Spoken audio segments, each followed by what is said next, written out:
Hello guys, welcome back to the another blog. खूप दिवसानंतर blog बनवत आहे. ॲक्च्युली आम्ही जातो आहे शेगावला जाण्याचा असं काही प्लॅन नव्हता. हा अचानक ठरला. काल एक्झाम झाली आणि आज प्लॅन ठरला की आज शेगावला जायचं. शेगावला जाण्याचं की असं अमरावतीकरांसाठी नवीन नाही, कारण शेगाव इथून खूप जवळ आहे. म्हणजे अमरावतीकरांसाठी तर घरांगणच आहे. आत्ताच रोशनचा फोन आला होता.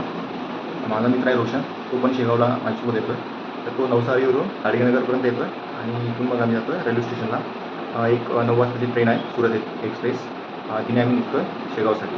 ॲक्च्युली रेकॉर्डिंग व्यवस्थित नाही होतं आहे, कारण की हा जो फॅन आहे, हा फॅन खूप जास्त आवाज करतो. हा फॅन कसा आहे माहिती आहे का, आपल्या सरकारसारखा आहे.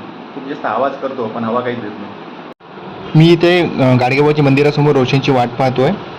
तो नवसारीवरून येतो आहे. नवसारीवरून गाडगेनगरला यायला एक 10-15 मिनिट लागते आणि बस जस्ट रोशन आला आहे. तो ऑटो ड्रायव्हरला पैसे देतो आहे. तर आधी प्लॅन असा आहे की आधी नाश्ता करायचा, आणि कारण नाश्ता दोघांनी पण केलेला नाही, त्याने पण आणि मी पण. हां, हे बेस्ट केलं तुम्ही, ऑटो नेऊन गेले. मग काय तर ट्रेनला बसडीवर नाही या थांबा, वेळ गेला पण वेळ नाही आपल्याला. चला नाश्ता करू. नाश्ता करू. आम्ही नाश्ता करायला आलो पंचवटीमध्ये. पंचवटी म्हणजे फ्लायओव्हरच्या खाली खूप सारे कार्ट्स लागतात. इथे खूप स्वादिष्ट नाश्ता मिळतो. आम्ही घेतला आहे मसाला डोसा आणि पंच डोसा. आणि आता यानंतर आम्ही निघतो आहे अमरावती रेल्वे स्टेशनकडे, कारण 9 वाजताची सुरत एक्सप्रेस आहे. आम्ही रिझर्वेशन नाही केलं, कारण शेगाव 1 ते 1.5 तासाच्या अंतरावरच आहे. त्यामुळे आम्ही जनरलची तिकीट काढली, जी आम्हाला पर हेड 80 रुपीज पडली. आता आम्ही प्लॅटफॉर्म नंबर 2वर जातो आहे, कारण ट्रेन त्या प्लॅटफॉर्मवर उभी आहे. आम्हाला जनरल डब्यामध्ये जायला कंटाळा आला, त्यामुळे इथे रिझर्वेशनमध्ये कोणीच बसलेलं नव्हतं. पूर्ण रिझर्वेशन खाली होतं, तर आम्ही इथेच रिझर्वेशन सीटवर बसून गेलो. मे बी टी टी आल्यानंतर आम्हाला जनरल डब्याकडे जावं लागेल, हे तर 100% आहे.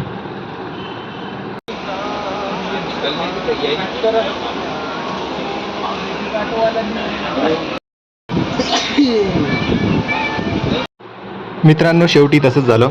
टी टी आला आणि आम्हाला म्हणाला की तुम्ही जनरल डब्याकडे जा, तुमची जनरलची तिकीट आहे. तसे आम्ही एकटेच नव्हतो तिथे बरेच सारे लोक होते जे रिझर्वेशनमध्ये बसलेले होते.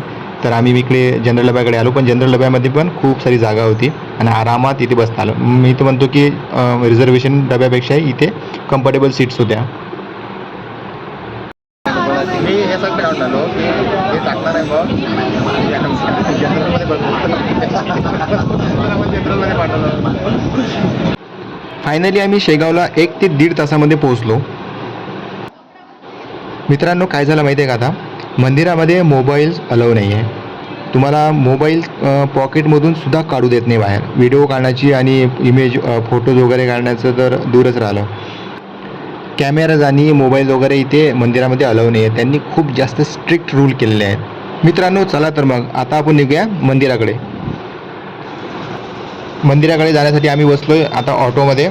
ऑटोवाल्यांनी आमच्याकडून घेतले पर हेड 10 रुपीज.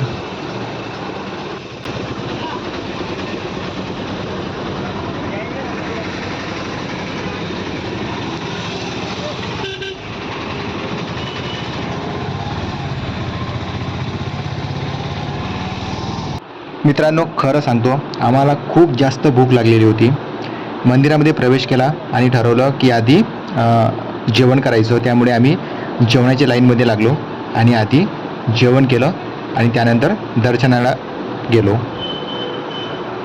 मंदिरामध्ये प्रसादालय हे 10 ते 5 या टाईममध्ये सुरू असतं.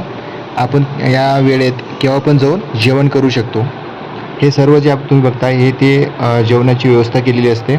इथून ही जी लाईन लागलेली आहे, त्या लाईनमधून आपण ताट घ्यायचं आणि इथे ते सगळं आपल्याला वाढतात, जे अन्न असेल ते, आणि इथे जाऊन बसायचं.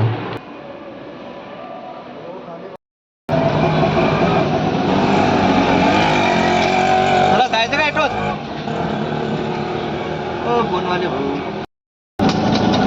तेव्हापासून आम्हाला कसं छायाचित्र दिसते की मंदिरच्या बाहेर कोणी त्याला फोन करायला असते. कोणाचा दिले फोन ना, काय कारण आहे मंदिर मोबाईल बंद केला त्याचं लक्ष आमच्याकडे नसते ना. मग तो एक तुमचं नुकसान झालं त्याच्यात. नाही, मंदिरात कोण बंद केलं असं म्हणून राहिलो. मंदिरात ते सेल्फी जास्त काढत. काय करायचे? सेल्फी. सेल्फी जास्त काढायची. बरोबर.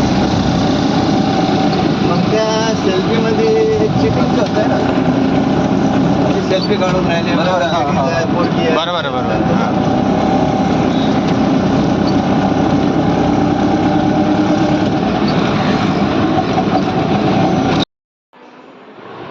आमचं जेवण झालं, दर्शन झालं आणि त्यानंतर आम्ही रेल्वे स्टेशनकडे यायला निघालो. तर जे ऑटोवाले काका होते त्यांच्यासोबत आम्ही भरपूर गप्पाही केल्या आणि आता आम्ही काढतो आहे तिकीट जे हावडा एक्सप्रेसचं आहे बंडारापर्यंत, जे की आम्हाला पडलं 75 रुपीजमध्ये. चला तर मग मित्रांनो, इथेच मी तुमची रजा घेतो. हा ब्लॉग इथेच थांबवतो. तुम्ही माझा ब्लॉग इथपर्यंत बघितला त्यासाठी खरंच तुमचे खूप खूप धन्यवाद. असाच मी चांगला कंटेंट तुमच्यासाठी घेऊन येण्याचा नेहमी प्रयत्न करेल. तर मित्रांनो, भेटूया अशाच एक नवीन ब्लॉगमध्ये. तोपर्यंत टाटा बाय बाय.